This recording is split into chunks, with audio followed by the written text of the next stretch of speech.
পালাবে তা গ্রাম আছে বিয়ে দিতেই বা কে বলে ওদেরকে? বিয়ে তো মা বাপের দিবেই রেখা পা, মেয়ে শেয়ানা হয়ে গেলে মেয়েকে আর ঘরে ভরে রাখবে? বিয়ে তো দিবেই। তা দিয়ার পরেও আবার এরকম ঝামেলা করছে কেন তাইলে? শোন খেপা, আমি তোকে একটা কথা বলি, তোর হুঁশ বুদ্ধিটা একটু কম বুঝলি তো, ওই জন্য তোর বুঝতে দেরি হয়েছে। তুই বুঝছিস অথচ লেটে বুঝছিস। তাই নাকি? লেটে বুঝছি আমি? মেয়েরা হচ্ছে সুখের পয়রা বুঝলি তো, যেখানে সুখ পাবে সেখানে ওরা বাসা বাঁধার চেষ্টা করবে। বে তা আমি ওর স্বামী যাবে, স্বামীর ঘর ছেড়ে পালাবে? পুরুষ মানুষ বোকা হয়, মেয়ে মানুষ বোকা হয় না বুঝলি তো। তুই তোর বউয়ের স্বামী হয়েছিস তা কি হয়েছে, কিন্তু তোর বউ যে তোকে মন থেকে সে ভাতার বলে স্বীকার করেনি। তাই নাকি? তাহলে কি স্বীকার করলি সে? তোর বউ তো আগে তো তোর সাথে সংসার করেনি, তোর সাথে প্রথম বিয়ে হয়ে প্রথম সংসার করতে এলো। আর সে যখনই 6 মাস থাকার পরে বুঝতে পারলো যে আমার লাইফটা এইভাবে কাটবে, এ হারামি বৈদ্যুতে একটা 1200 না দেবে আমাকে জামদানি শাড়ি কিনে দিতে, না দেবে আমাকে কানের জিনিস কিনে দিতে, না দেবে আমাকে পায়ে তোড়া কিনে দিতে, না আমাকে 3 বেলা ভালো মন্দ খাইতে পারবে, আবার রাতেও ঠিকঠাক ভাবে আমাকে লাগাই কিনা রাত করে বাড়ি চোখ এল্লা চোদা, এর সাথে থাকলে হবে না। চিট করে ফেলি আর মুখে মুচি দিয়ে আমাকে মায়ের বাড়ি পালাইতে হবে। আমার ভাতার পাক্কা 12 চোদা, ইয়ার কাছে জীবনে কোনো সুখ শান্তি পাবো না, তাই আলাই আলাই পথ দেখি আমি।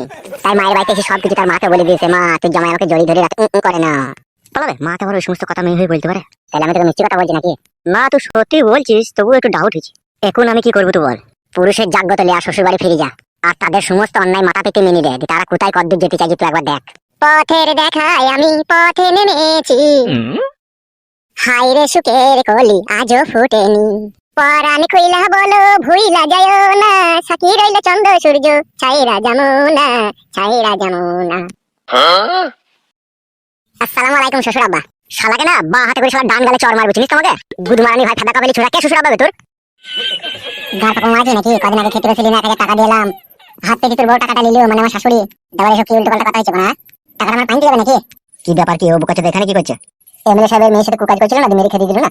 বন্ধু হয়ে এরকম কথা বলতে পারছিস তো এরকম কথা শোনার কাজ করছিস জিবে? ও এখন কি বলতে চাইছে কি? ও এখন বলতে চাইছে এমএলএ সাহেবের মেয়েকে ভালোবাসা বিয়ে করবে। তো তোকে বলছি কেন এসব কথা? এমএলএ সাহেবের বউ আমার কাছে আছে না, সেজন্য আমার বউকে পটি পাটি ও বলতে চাইছে যে ওর মেয়েটাকে নিয়ে দিতে।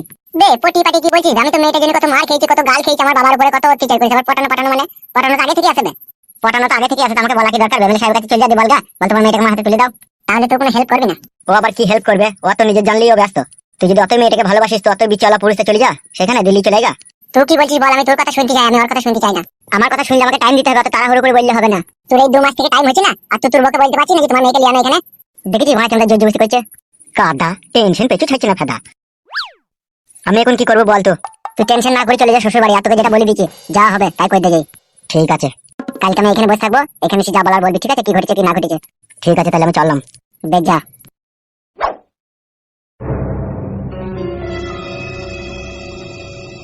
তাহলে আমার কি হবে? তুই ফেদা মুখ ছোড়া হ্যান্ডেল মারগা, তোকে আর এমএলএ মেয়েকে বিয়ে করতে হবে না। বাল কপালি চুদার জীবনটা হারিয়ে কালি করে দিল ফেদা আমার। আমি তো জীবন হারিয়ে কালি করে দিলাম না।